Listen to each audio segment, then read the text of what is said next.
Today I am going to have an explanation of first poem of First Flight for class 10 students, that is Dust of Snow, written by Robert Frost.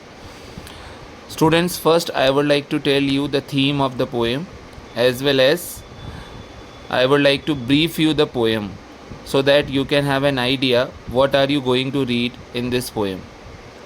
Let's begin the poem. So in this poem, Dust of Snow. Dust of snow. Here dust refers to snowflakes or snow particles, right? Now you know that snow is a part of nature. Snow is related to nature.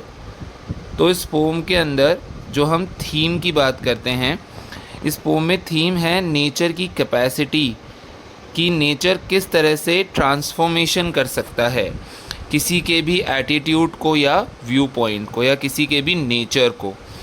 इस pome में आप ये देखेंगे कि जो poet हैं Robert Frost, he is having a very bad day.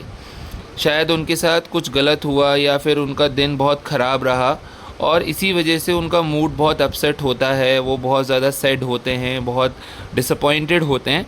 लेकिन जो नेचर की टेंडेंसी है, नेचर को जब वो फील करते हैं, एक्सपीरियंस करते हैं, स्नो फ्लेक्स, स्नो पार्टिकल्स को जब वो अपनी बॉडी के ऊपर फील करते हैं, तो उनका जो व्यू पॉइंट होता है या फिर जो उनका बिहेवियर होता है या फिर जो उनका मूड होता है वो पूरी तरह से चेंज हो जाता है।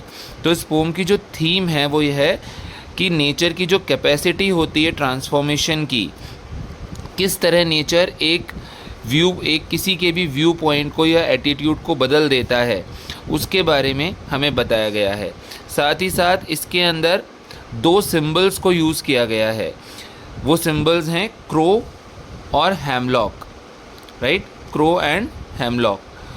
क्रो जो है, क्रो और हैमलॉक दोनों ही बैड ओमेंस माने जाते हैं, पुअर सिंबल्स माने जाते हैं, अच्छा सिंबल नहीं माना जाता।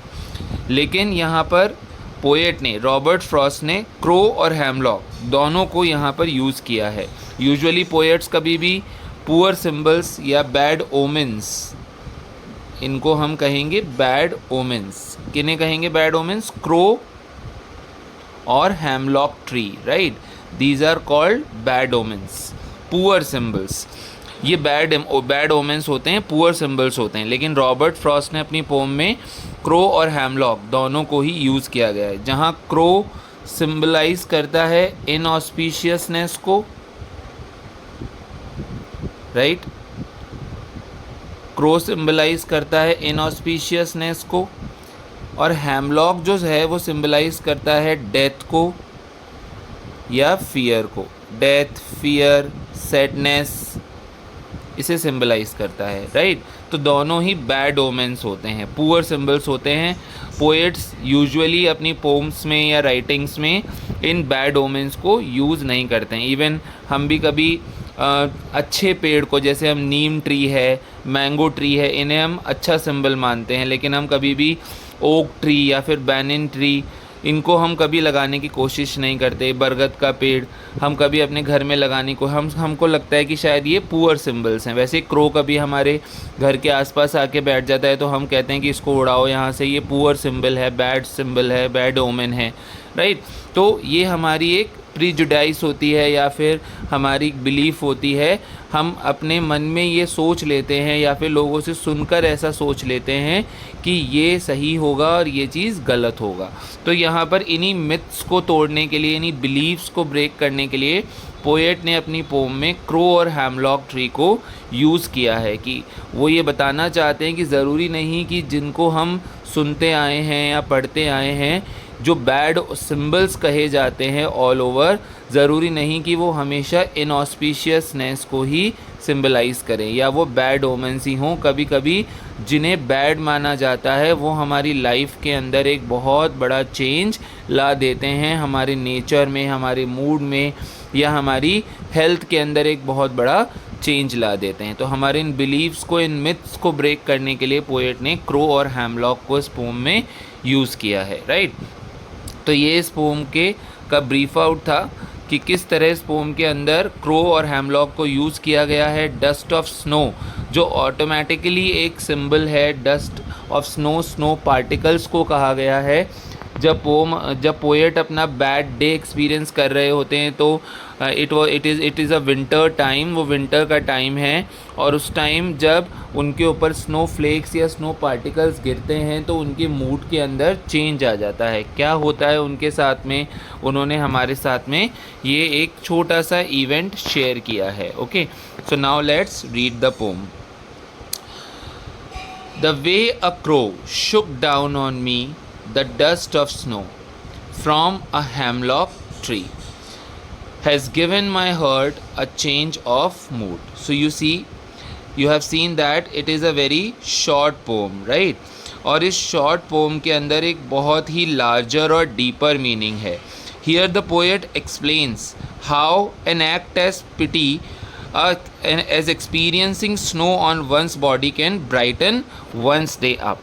तो इसके अंदर हमें बताया है कि एक छोटा सा इवेंट, एक छोटा सा नेचर का इवेंट किस तरह हमारी बॉडी में या किस तरह हमारे दिन के अंदर एक बहुत बड़ा चेंज ला देता है, वो हमें बताया। तो उन्होंने क्या बताया कि when he was having a bad day and he was passing through a hemlock tree, जब उनका बहुत बुरा दिन था और वो हेमलॉक ट्री से होकर जा रहे थे तो उनके ऊपर एक इवेंट हुआ, उनके साथ एक इवेंट हुआ।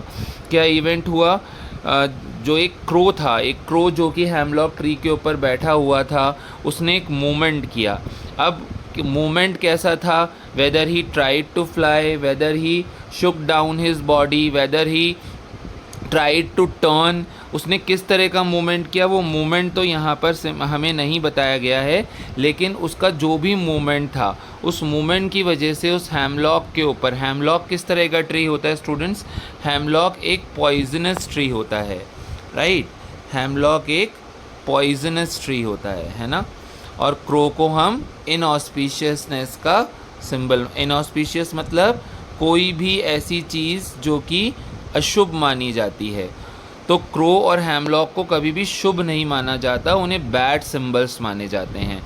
तो जब हमारे पोएट का बुरा दिन था, वो बहुत बैड फील कर रहे थे, बहुत डिसअपॉइंटेड थे, अपसेट थे, तो वो क्या कर रहे थे? हेमलॉक के नीचे से होकर, हेमलॉक के पास से होकर गुजर रहे थे, और तभी क्रो ने हेमलॉक के ऊपर जो स्नो फ्लेक्स, स्नो पार्टिकल्स जमे हुए थे, विंटरी सीज़न है, विंटर सीज़न है, स्नोफॉल हो रहा था, ठंड थी बहुत ज़्यादा, और स्नो हेमलॉक के ऊपर एकदम कवर्ड, स्नो ने हेमलॉक को पूरी तरह से कवर किया हुआ था। तो हेमलॉक के ऊपर से क्रो ने अपने मूवमेंट से कुछ पार्टिकल्स पोएट के ऊपर गिरा दिए, और उसी स्नो पार्टिकल की वजह से, उन्हीं स्नो पार्टिकल्स की वजह से पोएट के लाइफ में या पोएट के उस बिहेवियर में या उसके नेचर में एक बहुत बड़ा चेंज आया। पहले वो बहुत अपसेट फील कर रहे थे, बहुत डिसअपॉइंटेड फील कर रहे थे, लेकिन जब वो मूवमेंट हुआ, उस मूवमेंट के बाद में उन्होंने कुछ अलग तरह से, कुछ पॉजिटिव तरीके से सोचना स्टार्ट कर दिया, राइट? तो एक बार वापस से स्टार्टिंग से देखते हैं। The way a crow Shuk down on me, जिस तरह क्रो ने उनके ऊपर स्नो फ्लेक्स गिराए। क्रो कहाँ बैठा हुआ था? The crow was sitting on a hemlock tree. Crow जो है वो हेमलॉक ट्री के ऊपर बैठा हुआ था, and he made some kind of movement, और उसने किसी तरह का एक मूवमेंट किया, right? So when the poet passes by, a crow happens to throw some snow dust on him. जब पोएट वहाँ से गुजरने लगे तो क्रो ने क्या किया? क्रो ने अपने मूवमेंट से थोड़ी बहुत स्नो उनके ऊपर गिरा दी।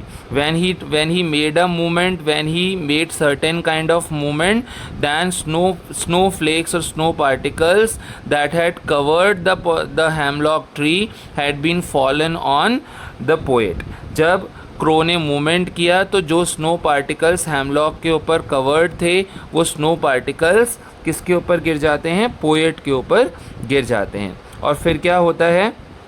उसके बाद में पोएट का जो मूड होता है वो चेंज हो जाता है। How was his mood before? पहले उनका मूड कैसा था? पहले उनका नेचर कैसा था?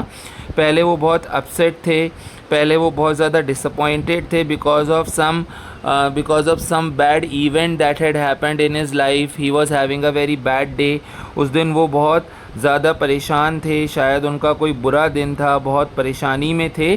लेकिन जब ये इवेंट हुआ, जब उनके ऊपर स्नोफ्लेक्स गिरे, तो उनका मूड सडनली चेंज हो गया, right. So on that day what was having, the author was having a very terrible day, was having a very bad day, but the falling of the snow on his had lifted his mood instantly. लेकिन जैसे ही snowflakes उनके ऊपर गिरे, उनका mood अचानक से बदल गया.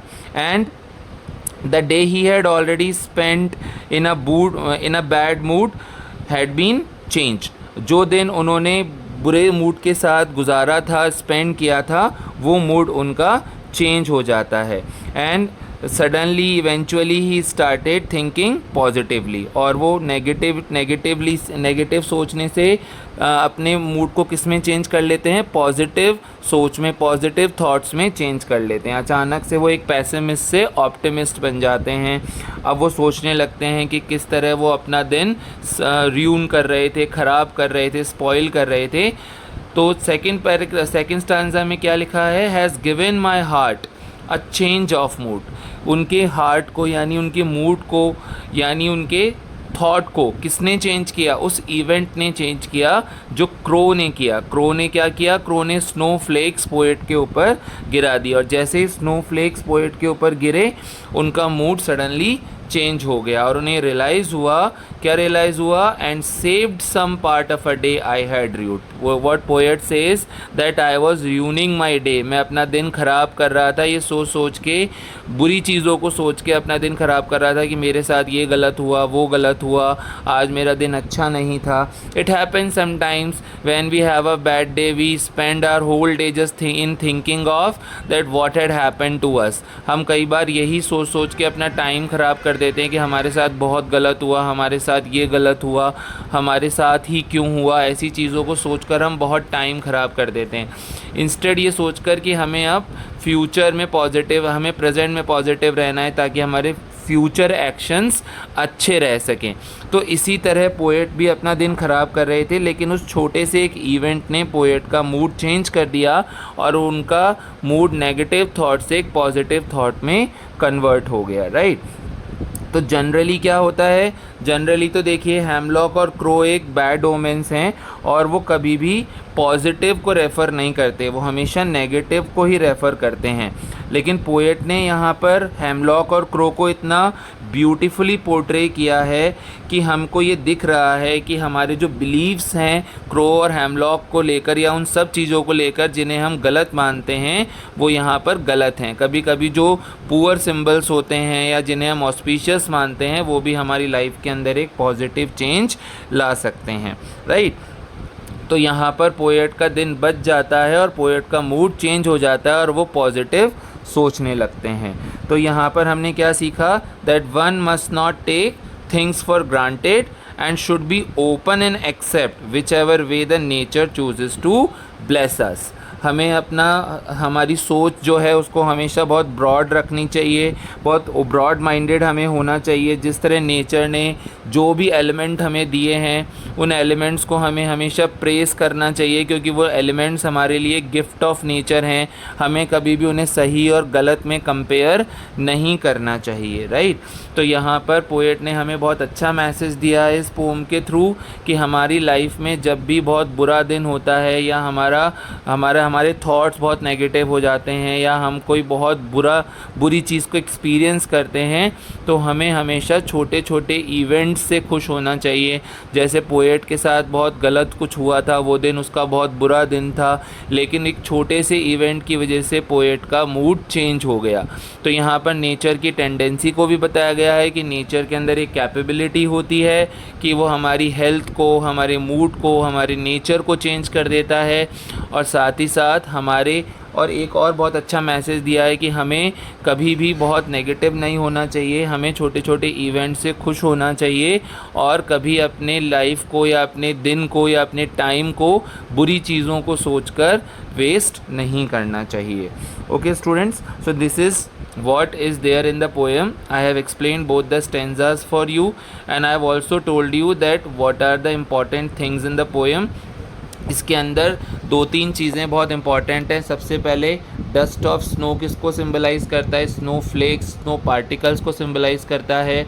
फिर आपसे पूछा जाएगा कि कौन सा इवेंट पोएट के साथ हुआ था जिससे की वजह से उनका मूड चेंज हो गया, तो आप लिखेंगे that crow had made some movement, he shook down some dust of snow or snow particles from the hemlock tree, and when those dust particles had been fallen on the poet, his mood got changed. जैसे ही वो snow particles उस पर गिराए जाते हैं, जैसे ही वो गिरते हैं तो पोएट का मूड चेंज हो जाता है. What kind of day was he spending, किस तरह का डे वो स्पेंड कर रहा था? He was having a very bad day, but that sudden movement made by the crow when he fall dust of snow from hemlock tree, the poet's mood got changed and he realized that he was wasting his whole day in thinking of some negative.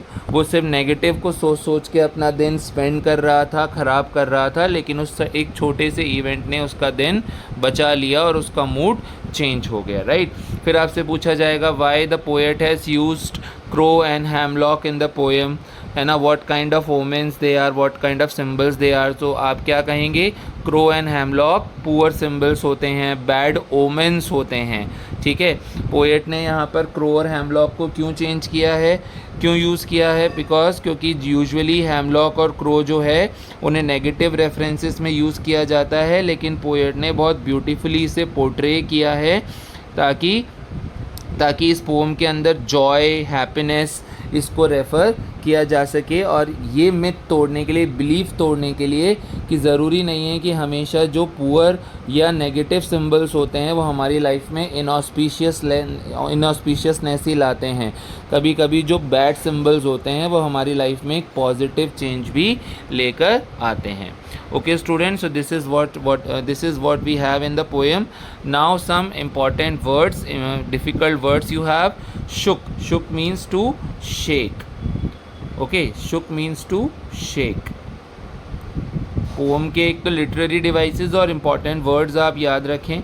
Hemlock के बारे में I have already told you, hemlock is a poisonous tree. Okay, rued, here there is a word rued means held in regret, दुख होना, right, regret होना, guilt होना किसी भी गलत चीज़ के लिए. तो उन्हें रियलाइज़ हुआ, उन्हें ये रिग्रेट हुआ कि वो उन्होंने अपना पूरा दिन केवल नेगेटिव चीज़ों को सोचने में या बुरे दिन को सोचने में ही स्पेंड कर दिया. And then he started thinking positively. तो यहाँ पर ये 3 इम्पॉर्टेंट वर्ड्स हैं. इसके बाद में हम बात करेंगे कुछ पोएटिक डिवाइसेस की जो कि बहुत प्रोमिनेंट हैं, इसके अंदर यूज़ की गई है. सबसे पहले तो हम राइम स्कीम की बात करते हैं. इसके अंदर जो राइम है, राइम आई थिंक आपको देखना आता है. देखिए, क्रो राइम्स विथ स्नो, तो यहाँ पर ए राइम स्कीम है. Than me rhymes with tree, तो यहाँ पर ये हो गई आपकी बी, और ट्री हो गया, ये भी हो गया बी, तो इसकी राइम स्कीम हो गई ए बी, ठीक है. फिर उसके बाद में देखिए हर्ट राइम्स विथ पार्ट, तो ये हो गई सी, ये भी हो गया सी. मूड राइम्स विथ रूट, ये हो गया डी, ये भी हो गया डी, तो इसकी राइम स्कीम हो गई सी डी. तो इस पूरी पोम की राइम स्कीम हो गई A B C D, right. तो पहला इसमें पोएटिक डिवाइस है राइम स्कीम. फिर उसके बाद में हम बात करते हैं, इसके अंदर आप देखेंगे एलिट्रेशन है, ठीक है. कहाँ है एलिट्रेशन? तो एलिट्रेशन क्या होता है? प्रोमिनेंट कॉन्सोनेंट साउंड होती है. जब भी कोई भी 2 वर्ड्स पास में लिखे हों और उनके फर्स्ट लेटर की साउंड एडजेसेंट जो वर्ड्स हैं उनके लेटर्स की साउंड कॉन्सोनेंट हो, तो वो एलिट्रेशन होता है. जैसे कि आपने यहाँ देखा हैज़ गिवन माई हर्ट, तो हैज़ भी ह साउंड से स्टार्ट हो रहा है, हर्ट भी ह साउंड से स्टार्ट हो रहा है. तो यहाँ पर आपकी एलिट्रेशन है, कॉन्सोनेंट साउंड हैं दोनों, तो ये एलिट्रेशन है आपका, ठीक है. और फिर इसके बाद में आप देखिए सेव्ड और सम दोनों स साउंड से स्टार्ट हो रहा है, तो ये भी एलिट्रेशन है. आप मार्क कर लीजिएगा इन्हें, ठीक है. फिर इसके बाद में आप देखेंगे कि इसके अंदर एजोनेंस भी है। एजोनेंस होता है प्रोमिनेंट वॉल साउंड। जब वॉल साउंड कोई भी दो वर्ड्स या दो से ज़्यादा वर्ड्स नियर बाय एडजेसेंट लिखे हों और उनमें वॉल साउंड बहुत प्रोमिनेंट हो, जैसे कि शुक डाउन ऑन मी, इसमें ओ साउंड बहुत प्रोमिनेंट है। शुक डाउन ऑन, इसमें ओ साउंड प्रोमिनेंट है, इसलिए इसके अंदर एजोनेंस है। तो जिसमें कॉन्सोनेंट साउंड प्रोमिनेंट होती है वो एलिट्रेशन होता है, जिसमें वॉल साउंड प्रोमिनेंट होती है वो एजोनेंस होता है। ठीक है, तो इसमें एलिट्रेशन हो गया, एजोनेंस हो गया, राइम हो गया। फिर इसके अंदर आता है एक एंजैबमेंट। ठीक है, एंजैबमेंट होता है जब सेंटेंसेस, स्टांजा के सेंटेंसेस बिना किसी पॉज या पंक्चुएशन मार्क के कॉन्टिन्यूसली लिखे जाते हैं। जैसे आप देख रहे हैं, फर्स्ट लाइन से अगर आप देखेंगे तो फर्स्ट लाइन से लेकर लास्ट तक देखिए पूरा एक ही सेंटेंस में लिखा है। यहाँ पर बीच में किसी तरह का कोई पॉज या पंक्चुएशन नहीं है, तो इस पूरी पोम के अंदर एंजैबमेंट है। क्या है इसके अंदर? इसके अंदर एंजैबमेंट है। Okay, so these are the important poetic devices. मैं एक बार फिर से ब्रीफ कर देता हूँ कौन कौन सी है। सबसे पहले हमने पढ़ी राइम है इसमें, फिर इसके बाद इसमें एलिट्रेशन है, फिर इसके बाद इसमें एजोनेंस है, फिर एजोनेंस के बाद में इसमें आपने देखा एंजैबमेंट है। ठीक है, ये इम्पॉर्टेंट पोएटिक डिवाइसेस हैं। सिंबॉलिज्म तो है ही इसके अंदर, सिंबॉलिज्म तो आपको दिख ही रहा है। Crow, hemlock, dust of snow, ये सब सिंबलाइज करते हैं। Dust of snow, snow particles को सिंबलाइज करता है, राइट। क्रो और हेमलॉक बैड ओमेंस हैं। क्रो इनऑस्पिशियसनेस को सिंबलाइज करता है और हेमलॉक डेथ, फियर और सैडनेस को सिंबलाइज करती है। ठीक है, so I hope you have understood all the important words, poetic devices and explanation of both the stanzas. Okay, so that is it for today's poem. I hope you have understood it. So keep reading and keep learning. Thank you and have a nice day.